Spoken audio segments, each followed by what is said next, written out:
All right. Okay, we are back. This is lecture 3 of Frozen 2. And let me just sort of pick up where we left off. We left off here where Elsa was going through her trials and tribulations, really going deeper into, nature, and really conquering nature, you could say, but really working with it.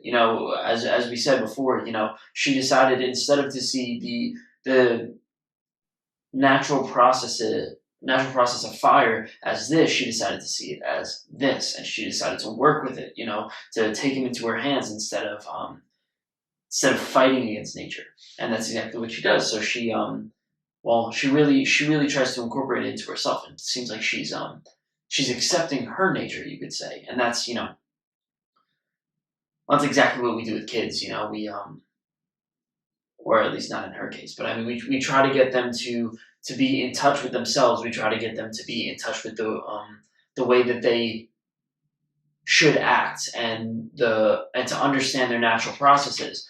And if they're to do that, then they're in a good spot. They shouldn't really be fighting against their passions. You ask the question of, what is nature? What is your nature? It's like, what is it that makes you fall in love? What is it that bonds you to your best friend as opposed to the person that you don't like? What is it that makes you like your family? What is it that makes you choose one career over a different career? These are things that, we say that you could choose it, but really it's not like you're choosing it. It's like you're trying to find what interests you. And how do you determine what interests you? No, of course you don't. It just hits you, right? Just one moment you're like, wow, I actually kind of enjoyed that job, or I actually liked that person, or I actually just had a meaningful experience with, X person. And none of that is conscious choice. All of that comes from our nature, from our biology, from the things that are deeply rooted inside of us. And it is just our job to really, it's a little weird, but it's our job to just recognize it and integrate that into our lives. It's not our job to force it upon ourselves. You ask the question, what is a conscience? A conscience is something, it's something that was sort of given to you. It's something that was sort of, what makes you feel guilty? You can't really determine what makes you feel guilty. Guilty is just a feeling. And, if you don't want to feel guilty, then just act in accordance with that conscience. And that's what Jung would call the colliding the ego with the self, or Nietzsche would also say that, putting together your consciousness, which is, the way that you see the world and the way that you act, like right now you are acting in terms of your ego, you are conscious, but you have to combine that with the deeper part of yourself. And, that's exactly what Elsa's doing. And, along this journey, as I said before, Elsa is going to find more things about herself. She's going to figure out who she is and try to understand really, about her past and about who she is in herself, deep inside. And, that's exactly what happens directly after. She finds that so let's go back a little bit further. She found before that a Northuldren saved her father from the forest that day. And what you could say with that is that, he is from Arendelle. He's part of the rational, logical side of the brain. Imagine that as, the way that we're having this conversation right now. And then there's also the spiritual side of this element. And we could see that was the person who saved him. So really, there's this combination of the rational and spiritual side. There's this unity. And, we find out that this woman right here, it wasn't just some ordinary woman. It was actually Elsas Parents. And, they hit a really strong archetype there, I'll say that. They hit what Jung calls it the dual parent motif. Wait, dual birth, I'm sorry.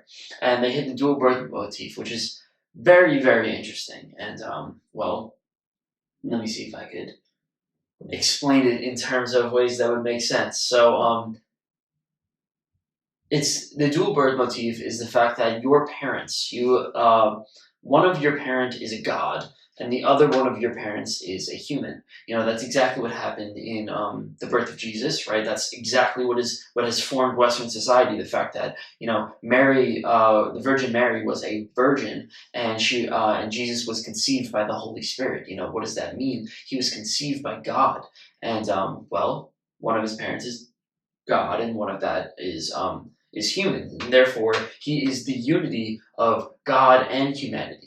And you can see that Anakin Skywalker in Star Wars is that, and also the it's funny because the virgin birth motif is actually something that came from Greece. So that's something that's very, very popular in it originated, you could say, in storytelling in Greece.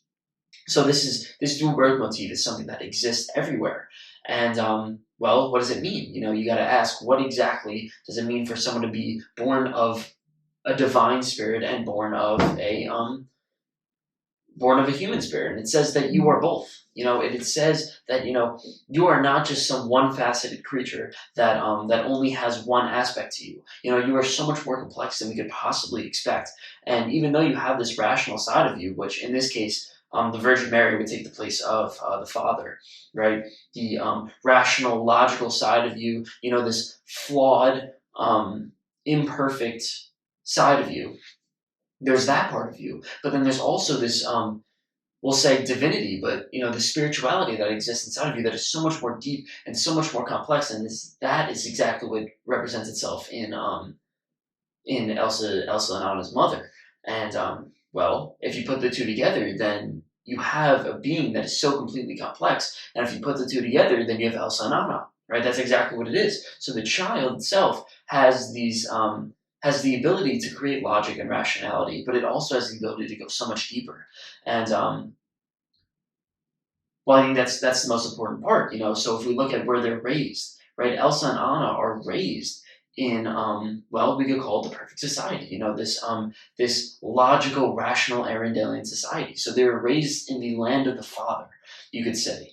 But the only problem with that is they were never able to integrate themselves into nature. They were never able to understand the divine spiritual aspect of themselves. And that's exactly what the forest is. That's exactly what they've been lacking their whole lives. And now they're starting to figure out, what? Maybe there is a deeper part of me. Maybe I am divine.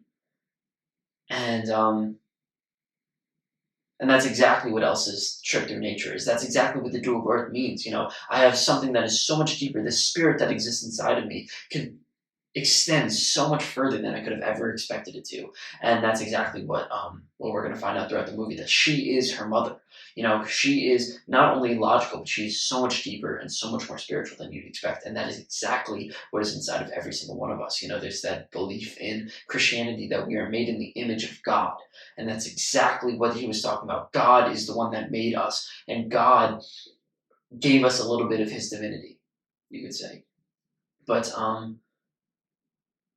Jung talks about this. He says that you ask, like this dual birth motif, is this something that actually exists in society? And he says, what? Yes, of course. Look at the idea of godparents. In the Christian religion, every single child has their parents, which are my mother and my father, and then I also have a godfather and a godmother, which is my aunt and my family friend / uncle. And you must ask, what is the meaning behind every single Catholic kid or Christian kid getting a godparent? And the meaning behind it, as Jung would say, he would say that is exactly what the dual birth motif is. It says that you have your parents who are your regular parents, who are essentially the Virgin Mary, who are human, who are flawed, who are going to help you throughout your life, but they are, they're human, right? But then you have these godparents who are, in this case, would be the God, or in this case would be the Northultrans, who are the ones who are to guide you along your spiritual teachings for a religious purpose. And that is the dual birth motif. So you have a human mother and a godfather, and a godmother, and you have a human father and a godfather, and that's exactly it shows that you have this sense of divinity inside of you. So that's what the dual birth motif is. I think it's very, very powerful. But we keep going. And so now they found out that Elsa is she is spiritual. She's divine. She is part of the Northuldrans, and therefore she gets this sort of initiation ceremony. And I think that's one of the best parts about it is she's traditionally an Arundelian, but she has this divine aspect to her, and now she's given a choice. Right now she has essentially a dual citizenship in both territories, and she will be able to get to choose which one am I. Am I really meant to be a queen, or am I really meant to be a citizen of the Northuldrans, you could say, or a citizen of the spirit? So I think that's something that's really beautiful, and you'll see that there's this concept of unity that exists within the entire movie. This is a concept that exists within every movie, but the ability to unite groups and the ability to unite yourself with nature, and that's exactly what happens. So now that she is a citizen of both nations, there's no more war between the two. She's sort of the liaison between the Northuldrans and the Arundelians. So now she's a citizen of both, and that's such a common motif right there. That's just such a common motif. I mean, you look at the idea of Jesus, right? Jesus, we can think of him as the ultimate hero. That's why I like to talk about him, and that's his job. His job was to bridge humanity and God. Because the whole belief was man has fallen, Adam and Eve, right? We've sinned, and his job was to bring us back to God. And obviously, he opened up the gates of heaven. So that's exactly what Elsa is here. She is the Jesus of society, you could say. She's the hero of society, where she's bringing together these two, not only these two tribes, but she's bringing together the two aspects of humanity.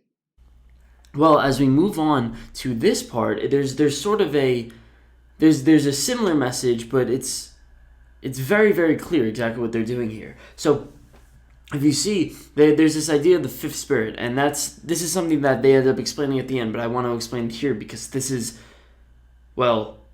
these two ideas go very close together. So obviously we know at this point that there is the air, fire, water, earth, right? And that is nature, right? That is the first assumption. That's really obvious, and that's fine. Here's the interesting part.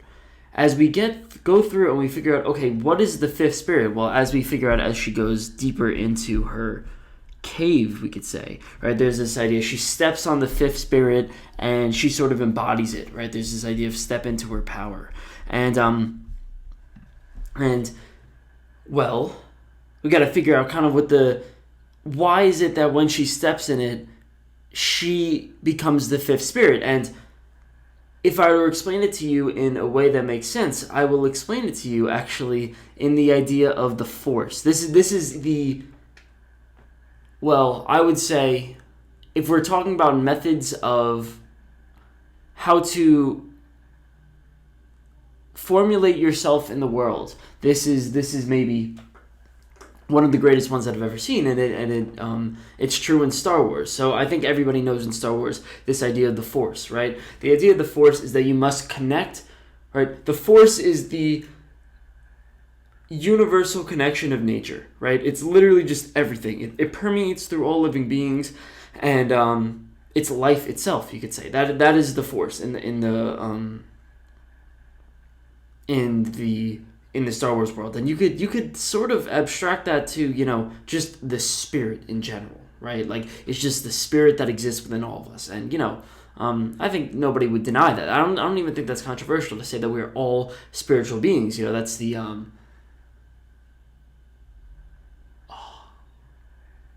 yes, that's the thing in the Christian Old Testament in Genesis, where God says we are made in God's image, right? Where every single person is divine. So that's the idea of the Force. In Star Wars, they have this idea of the midi-chlorians, and the midi-chlorians, to sum it up in one simple word, it's you. Like the midi-chlorians is the amount of spirit that lives inside of you. So imagine if you have 20,000 midi-chlorians, you have 20,000 units of spirit, you could say, right? So it's somewhat arbitrary, but that's kind of what it is.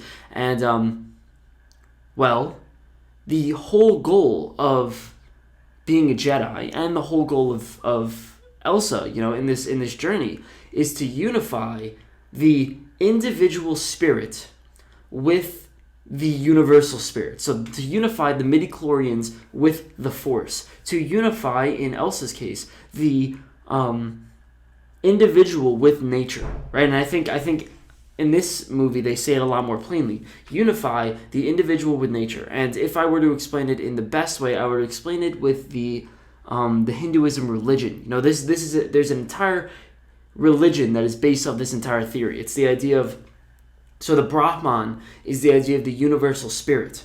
And just like the Force, just like nature, it is just the spirit that permeates amongst all of us. Now, there's this idea of the Atman, and I really, really like this. So in the Atman, what they say is you have, even though there's this universal spirit, you, as an individual, have some semblance of that spirit.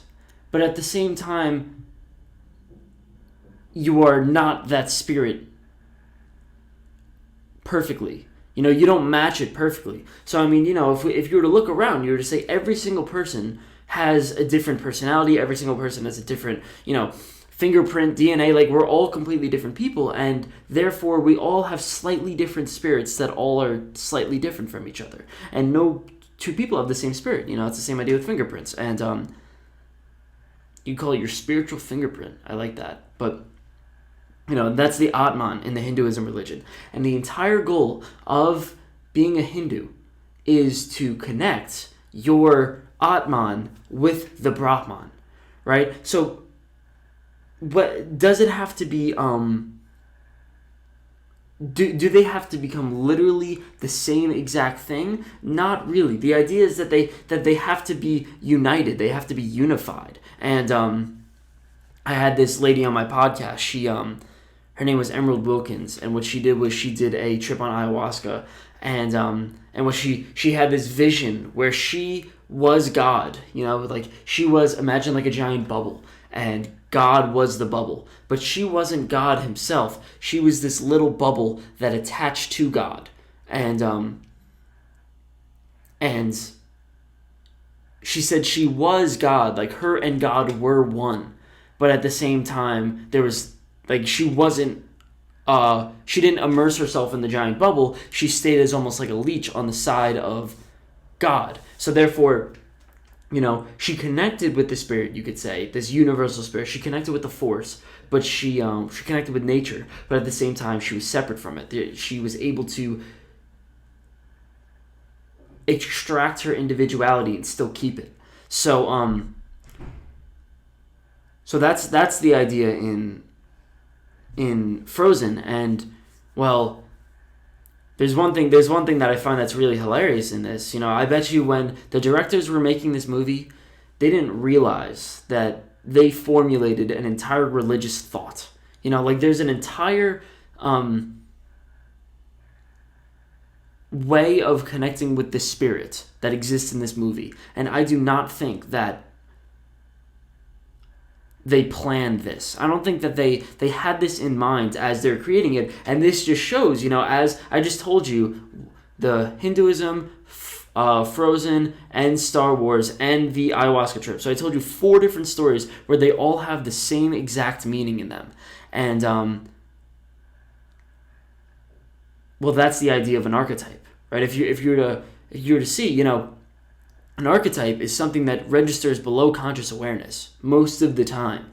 So even though they were, creating this entire essential philosophy, that I don't even think they realized that they were, and it was, well, it just shows that these people that are creating movies, they don't even know what they're creating to some degree, because, well, art is so mystical and so mysterious that we can't even expect them to. It's just too complicated. So well, I'm glad I figured that one out. That one makes me feel good. But so well, if you want the general life lesson from this, the general life lesson would be very, very simple. It would be we exist in a world of nature. We exist in a place where nature is completely, I guess, dominating our lives, because not only do we have, you could say a tree doesn't dominate your life, but what about the nature that exists inside of you, right? What about your biological drives, your urges, your motivations, your goals, or what about the biological framework that you've been given? If I told you, hey, listen, go take go drink some alcohol. If I told you to go drink some alcohol, there's a set behavioral pattern that exists between it, and there's a set psychological pattern. You'd start getting clumsy, right? You'd start and there's a set pattern that happens. You can't ignore that. There's no ignoring that. And as you're going to pursue your goals, you can't just say, hey, listen, I have this entire structure that was built for me. I'm just gonna kind of ignore it. There was a story. It was a study that I thought was fantastic, and maybe I brought this up here. I'm not sure, but tell me in the comments if I did. So it was a group of college students. They brought them into a lab, and they just asked them a questionnaire. They said, over the next 30 days, how many times do you think you're going to go and work out? How many hours? And on average, every college student said 20 hours. They brought them back in a month later, and they said, how much did you actually work out? And the average was 6. So they said 20, they hit 6. And, they failed, right? On average, they failed. On average, they failed miserably. That's 40%. No, 30%. And, that's not very good. So then they gave them another questionnaire, and in that same day, right after they realized that they failed, and they said, hey, listen, how many times, or what is your goal to how many hours do you think you're going to work out in the next month? And instead of saying, hey, listen, maybe we should push this down, maybe we should make it like 15, 10, so we could kind of work our way up, they said 25 on average. They said 25. And well, how dumb is that, right? Like, you make a goal and you say you're going to achieve it, but then you don't achieve it, and then you essentially say, okay, I didn't achieve the goal before, now I'm going to raise the stakes and hope that I achieve it then. It goes against your nature, right? It's the ego talking. It's the ego coming in and saying, I made a mistake, I'm going to correct it, and I'm going to go even further. But it's flawed. It doesn't make logical, or it doesn't make natural sense, you could say. And you can imagine how much they failed along the way, because, you set a goal to go and work out, for example, and it actually feels good to achieve the goal. And when you achieve the goal, you want to keep doing it. So imagine setting a goal, and no matter how far you go, unless you really hit 25, which we could say most people did not do that, you're going to feel like you literally will never be successful. Even if you progress, even if you hit 17 hours, 13 hours, which is 2 times more, 3 times more than where you hit before, you're still going to feel sad. You're still not going to feel the positive motivation that comes to achieving and, going to achieve your goals. So then most people just stop, and that's the idea of combining the individual with nature, right? So if you were to combine your individual progress, you could say, with nature, aka the fifth element, you would essentially say, hey, listen, my nature says 6, my individual says 20, how about we go with 12? I'm going to work out 12 this month, or 10, right? And you compromise, and then when you compromise, you're able to essentially work with your unconscious. So I really like that idea from a pragmatic perspective as well as a spiritual perspective. If you look at the spiritual perspective, there's this Buddha ideal where Buddha literally wants to connect with the levels of consciousness, right? You want to experience nirvana on earth, and nirvana is something that you can achieve. So, from a spiritual perspective, you're literally connecting with the earth, which, I don't know. I think we look down upon the hippies too much, because they did something like that, we could say. I don't know if they did it right, but they did something like that. So we move on to the next part, and here's Christoph. I think Christoph was a waste character in this movie. So I'm really the only thing I'll say about him is that he there's this idea of the true north, and the only thing that I like about that is, it sticks with the entire thing that north is a goal, right? So if you're thinking about the true north is literally just a goal that you wish to achieve, and you are going to set your sights on the north. And Christoph, his north is Anna in this case, right? His goal is Anna, and Elsa has a different north, and I like that. It goes back to this idea where you need to connect to the spirit, and you need to connect with your individual goals with the spirit. It's not a universal connection. That's why there is a fifth spirit. It's because you need to connect your personality, your individual spirit, with this giant spirit. And I like the idea that they have two different true norths, or two different goals, two different spirits. I really like that. So that's about all that we're going to see of Christoph in this in this lecture, or all lectures on Frozen 2. So yeah, I literally put in a note. I said back to the important stuff. So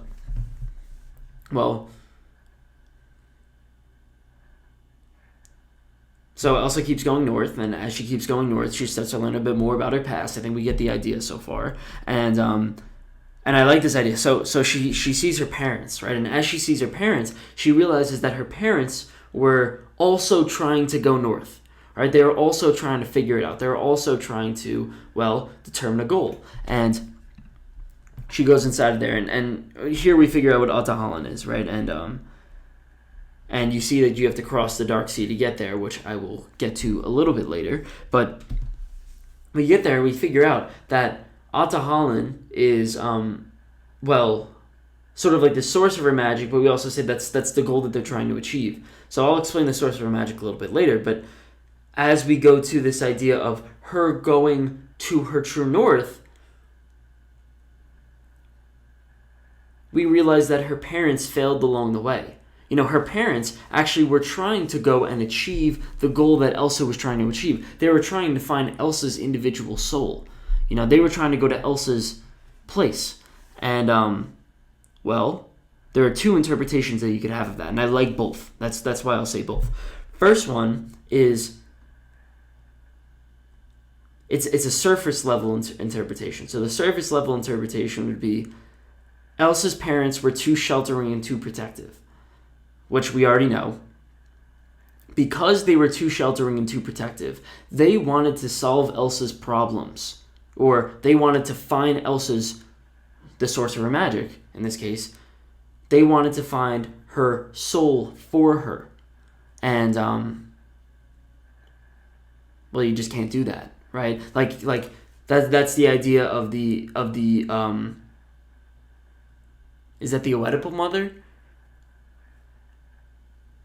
Something like that. The too protective mother and the two protective parents, because they're literally just completely sheltering her and saying, hey, listen, we want to figure out your life for you. And that's not how it works. They're not gonna make it the whole way, because they're not Elsa. Elsa is Elsa.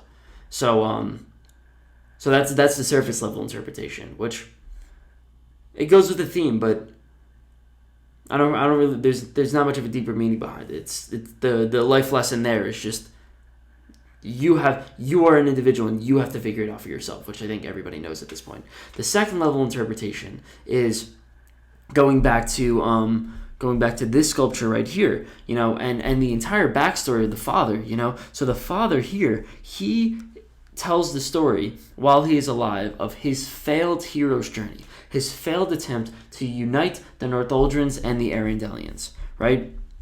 And same for the mother, right? The mother also wanted to unite the two. That was the entire goal of the entire, previous generation, to go and unite these groups, and they failed, right? They had a goal, and their goal was the same goal as Elsa, and they failed, right? So what does that mean? That means that they were going north, and along the way, they failed. Along the way, they crashed. And I like that idea a lot better, because it shows that Elsa has reached a very, very critical point here. She has reached the point where she is going north, and she is on the same path as her parents, and she is about to surpass her parents. She's about to go to the place where her parents have not gone before because they were trying to achieve the same goal as her and they failed. So you could see that idea in The Lion King, for example. In The Lion King, hopefully everybody knows this story. Or Moana. It's the same idea. Simba goes to defeat Scar, right? And when he goes to defeat Scar, he knows, or at least he realizes in that moment, that was where Mufasa died. Mufasa died he died to Scar, right? And Simba's job is to pass his parents and to go and kill Scar, right? To conquer the shadows. And I mean, I have an entire lecture series on The Lion King, but there's this idea of beating your parents, and that's the idea of the circle of life. The circle of life is you progress past your parents. Listen to that song a little bit deeper, and you'll understand what it is. It's a song that everybody knows, I hope. And that's the same idea in Moana. In Moana, Moana's dad tried to go past the reef, and he failed, right? And when he failed, he goes back, and there's a point where Moana literally passes the point where her parents went, where her dad went. And, well, don't we all have that moment? Don't we all have that moment in our lives when we develop enough individuality, where we develop enough strength to be able to push past, right? To be able to, well, hopefully, this is if our parents failed, which sadly most of our parents have. Most of our parents have not achieved their wildest dreams, you could say, because only so few people can achieve their wildest dreams. So if we're going to achieve a similar goal as theirs, or even if we're trying to attain a higher level of consciousness as them, which is, that's a universal framework, you could say, we are going to reach a point where we understand more than they do. And Jung would say that is the point where in your dreams your parents die. So there was a great story where Jung was training somebody, Carl Jung. He was training somebody to be a psychologist, right? And he gave him all of his theories, and part of the verification process to see when the moment when he goes from a trainee to a professional is he would analyze his dreams. And one time the trainee comes in and he says, "I had a dream last night that I killed you, that I murdered you, and you died." And Carl Jung looks at him and he says, "You are ready to be a professional." And he's like, "What? How does that make sense?" And Jung would say that since his mentor died in his dreams, that's the point where he has understood all the knowledge of him and killed him off, and therefore has become his own person. The idea in mythology, anytime you see like a superhero or a hero, their parents dying, it shows that there's a transfer of responsibility now. It's like you're on your own. So that's the idea of killing off your parents. If you have a dream where you kill off your parents, that means you are individually responsible for your own actions. And nobody's coming to save you. Daddy's not going to be here to save you. That's the idea in The Lion King. Daddy comes in and saves Simba. So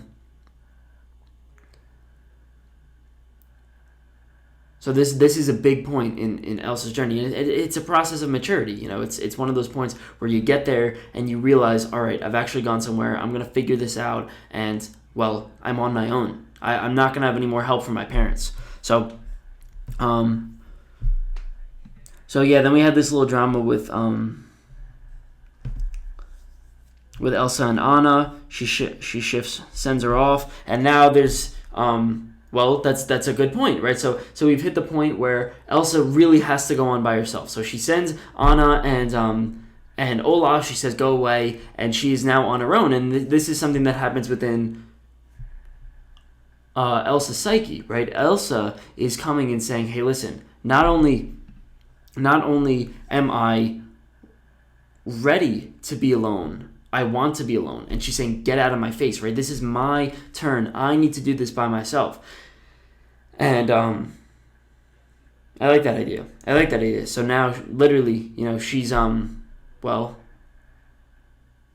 she's going deeper into her own soul, and if you're going deeper into your own soul, well, you can't have the help of others. So, to be honest, there's some honest stuff here. I really don't care about it that much. I really just want to stick with the story of Elsa. So we're gonna stick with the story of Elsa because at this point we've identified with her the most, hopefully. So there's this idea as we go into the next step is we have to cross the dark sea, and I need to explain a little bit why she needs to, what the meaning behind essentially all of this is. And well, let me see if I can explain it to you in a story. All right, I'll explain it to you on the Emerald Wilkins ayahuasca trip, because she was telling me about it the other day, and it's really, really enlightening, because again it gives you a little hint at the idea of the collective unconscious, or the idea of the universal spirit that permeates amongst all of us, and the universal path to the self, you could say. So and Jung would call that individuation. So she says she took this this hallucinogenic, right? And the goal of hallucinogenics, if we were to explain it in its most basic form, at least the theory behind it, because to some level we really don't understand what they do. Imagine yourself, I like the idea of in Shrek, right, where Shrek goes and he says onions have layers, ogres have layers. Everybody understands that archetype, and obviously humans have layers, right? So if you imagine your layers, if you were to actually layer yourself, it would be like on the outside, right? This is the surface level parts of you. So like, when you go up and say hi to a stranger and someone says, "Hey, how are you doing today?" and you say good because you really don't want to talk about your feelings and you don't want to tell them your emotional problems.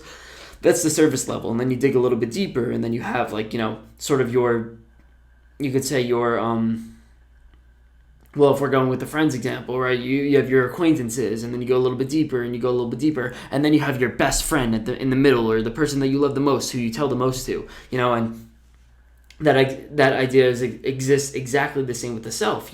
It's you have all these personalities that exist within yourself. You have the part of you that wants food, and you have the part of you that wants water, and you have the part of you that wants pleasure. And then you go a little bit deeper, and you have the part of you that wants to achieve a goal, and you have the part of you that wants to go to school and have a career. But then you dig a little bit deeper, and then you realize, you don't want to go and achieve this goal because you have this really bad fear that you've been repressing your whole time. And also, you have this deep motivation that you haven't really uncovered. So, you peel back the layers, and there are, eventually, as you go in deeper, you find the self. You find your core, you could say. And, well, the problem with that is most people spend their lives and they never find their core. That's a good way of saying it. Well, I just think we intuitively understand that, because you look at most people who say they want to follow their dreams, who want to go and achieve things, you could say, and they fail. They fail along the way, and well, 92% of people, to be exact, 92% of people fail at achieving their goals. And well, I think that's true amongst all domains, in all areas. Like, you imagine, what is the one thing that you need to go in deeper to yourself? You need to go and try to understand your emotions. You need to put aside those outer layers. You need to get rid of them and stop worrying about them, because, well, you have deeper motivations, and if you spend so much time focusing on the outer motivations, then you never achieve the deeper ones. And I think most people never overcome that barrier. 72.5% of Americans are overweight, and it's because they haven't put aside that outer layer of I desire pleasure, right? What about I desire to understand myself? I desire to achieve the whatever, this X goal, X, deeper motivation that you that you set your sights on. And well, most people are going to fail along that way because they never want to let go. And the thing is, if you were to imagine, you try to let go of whatever addiction you are struggling with or habit or whatever, right? If you're trying to let go of something like that, along your path to going deeper to yourself, you're going to have to cross this dark sea, right? You're going to have to cross such a difficult, long journey that is full of monsters. And by monsters, I mean the monsters that come from inside of you. Imagine as you are trying to quit smoking, for example, or we'll stick with food, you try to stop eating chocolate forever, right? And you say you're going to stop eating chocolate because it's bad for you, and not bad for you, maybe not even physically, it's just bad for your brain because your goal centers are so focused on food that they're not focused on, well, we'll say the things that you actually care about. So as you try to go and cross that, we'll say, barrier to go and stop eating chocolate, you're going to hit a massive wave of temptation, cravings, all of these things. And that's sort of crossing your dark sea. It's, well, this is the part where most people fail, because, well, it's hard, right? You're going to encounter things that you've been shielding yourself from this entire time. Why don't you quit smoking? Why do 70% of people who try to quit smoking, who are currently smoking, want to quit? 70% of people who are currently smoking want to quit. Why don't they quit? It's because they're afraid of the dark sea. They're afraid of the withdrawals that come with it. And it's no joke, man. It's no joke. So people, it's the idea of better the devil you know than the devil you don't know. It's like, it's true. Better the order that comes with, smoking and, well, decaying versus making it through that dark sea to finally reach your alcohol. It's like, it's no joke. It's no joke. But Elsa says she's going to do it because obviously she's our hero. And she comes across and she says, obviously, so she's going to try. She tries to go across and she fails, right? She fails a bunch of times. And that sounds about right. But then what happens is she encounters this thing called the knock, right? It's a water spirit. And well, I like this idea. The mythology behind the knock is that it guards the layers of the unconscious, right? It guards the deeper motivations. It guards the good life, you could say. And I don't mean the good life in terms of, getting all the cars and all the status you want, the good life, like finding your soul or something to that effect. And she guards it to find who is worthy. And only those who are worthy shall pass. And they must go through a series of trials. And isn't that what life is like? Don't we have a knock in the form of, in our case, if we're going to use the same example, withdrawals, right? Isn't that a monster that exists inside of our brain that we just can't face, that we just don't understand how to beat? And, well, most people don't. So what happens is, you look at this creature, and it's pretty scary, right? It's pretty scary. And, well, this goes back to the lullaby, right? The lullaby says, "Can you brave what you most fear?" And I like that because it's like, getting here is no joke. It really is. It's not. So, no, this horse just beats her up, man. It really does. And yeah, so she ends up getting along, and look, so then they end up getting to this point where, it takes her down to the bottom. It takes her down to this pit, and essentially it's trying to drown her, right? And I like that idea, because this is a hero story, and obviously we know at the end of this movie that Elsa is going to succeed, right? And succeed, we're going to say in a general sense, but she's going to find herself, right? She's going to reach out to Holland.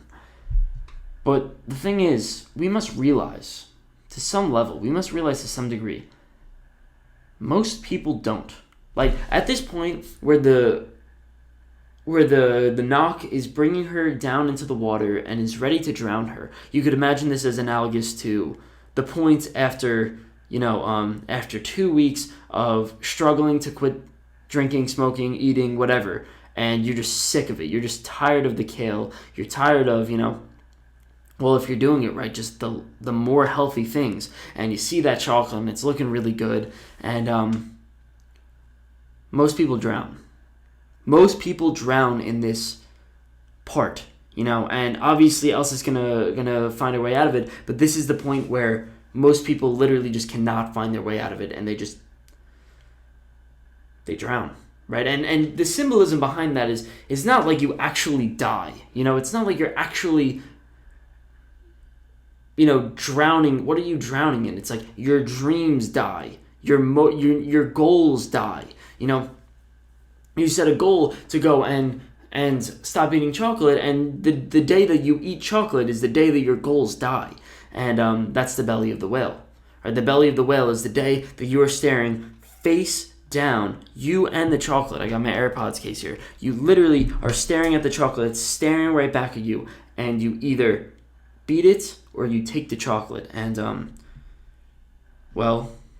in every hero story you're going to see, that's where the hero wins, right? The hero always wins, and they always find a way to overcome this problem. But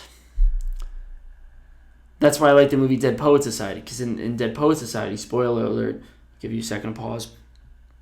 In Dead Poet Society, at the end, the main character kills himself. And it's the same idea in A Star is Born, and they kill himself because they couldn't make it past the belly of the whale, right? It turns the movie, from a comedy to a tragedy. It turns into something that is brutal. It's tough to see, but that's the symbolism behind suicide in that case. It's like, isn't that really what it is? When you self-sabotage your own plans, it's like a mini suicide, and you're not killing your entire self, but you're killing off the you that you could be. I like that way of thinking about it. When you set a goal, you look at a path and you say, I could be this person, and I want to be this person. Let's say person A along path A, and when you fail, path A gets blocked. Path A gets blocked, and the person A that you could be along path A at the end of the road, that person dies. And, then you're stuck. Then you're stuck with the same unsatisfied self that you were. Because if you're looking and you say, I want to be person A, but you're not that person yet, then to some degree you're unsatisfied with yourself, we could say. Right? You're unsatisfied with the person that you are now, which is a good thing. Like, that's okay, because you could always develop and you could always go deeper into yourself. But when you fail to become person A, when you fail to go along the path and you die at the belly of the whale, or that personality of yours, that person that you could be dies at the belly of the whale, then you're stuck with the person that you are now, and you stop developing, you stop growing. And the idea of the Joseph Campbell, I know I already said this, but Joseph Campbell would say, then you start to reach the point where you decay. Then you start to reach the point where if you stop having these goals, if you stop being satisfied, if you stop being dissatisfied with the person you are, and you stop trying to pursue a better you, then you are going to decay. You are going to tear down your good things so that you could have something to strive for. And that's a scary idea. So, here, let me.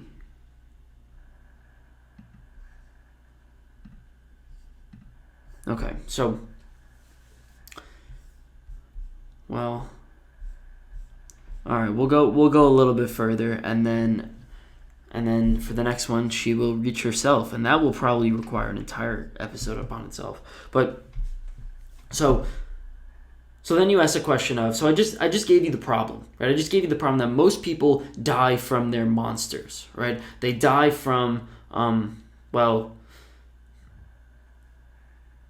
going into the dark sea and failing, right? Or in a better sense, stepping into chaos, stepping into the unknown, and not being able to handle it, not being able to handle the things that are thrown at them along the path.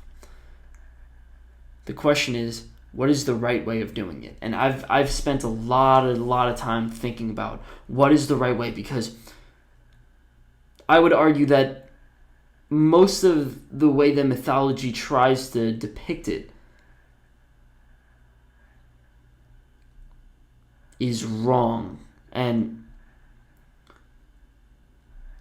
wrong is a tough word. I'm going to say it's a shallow way of looking at it. You need to really, really dig past the metaphor to understand the meaning behind it. So let me tell you the traditional idea. The traditional idea is when you confront your villain, when you confront the monster that lies within your psyche, you could say, kill it. That's the idea of Harry Potter and Voldemort, or that's the idea of, first of all, the devil, right? What do we do with the devil? We want to kill the devil. We don't try to rehabilitate the devil. We don't try to work with the devil. We just kill the devil, right? What do you do with Harry Potter and Voldemort? Harry Potter, there's a prophecy in Harry Potter where, it's the entire, it essentially sums up the entire series, is that either Harry Potter or Voldemort must die. There's no in between. It's not like, Harry Potter could rehabilitate Voldemort. That idea doesn't even exist. It's not that you could integrate Voldemort into your conscience. Like, that idea isn't even thought about. It's one of them must die. Either the suicide idea, that's the belly of the whale idea. So either Harry Potter drowns, in this case, in the belly of the whale, or he kills Voldemort, and we could say the consciousness beats the unconsciousness, and you move on, right? And you conquer. The idea is you conquer nature, right? And that's the idea that I think it's really trying to hit. It's like, if you were to imagine as Voldemort or evil as a part of you, because evil is a part of you, temptation is a part of you, all these things are a part of you. When you kill it, you're saying you can overcome that idea, right? And you could just destroy it, right? You destroy the evil that's inside of you, and then you prevail, right? Like, super simple, happily ever after. I think that idea is wrong, and well, you could tell because that's the idea of the 20 hours a week. The idea of the 20 hours a week, going to the gym and then going to 25. The idea is they're saying, I could just beat my unconscious. I don't need to work with my unconscious. I could just beat it, right? I could just overcome it. And all I have to do along my journey, if I want to hit 25, is I just tell my unconscious to shut up, essentially. And that's the idea of bottling up your emotions or throwing it into a mental closet. You just completely you stuff it in a bottle for so long that eventually it's going to pop out, and that's why it doesn't work. You imagine that for a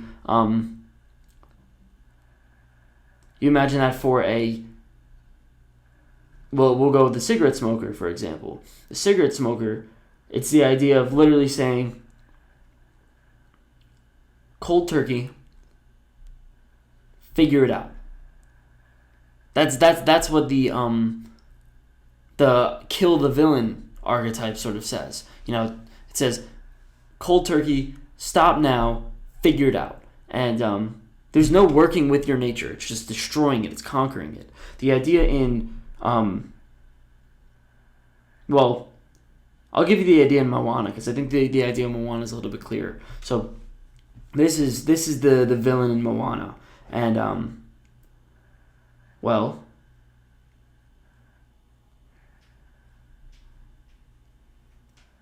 it's either this or it's this.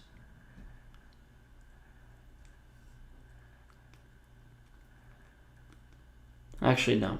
That would be the end of today.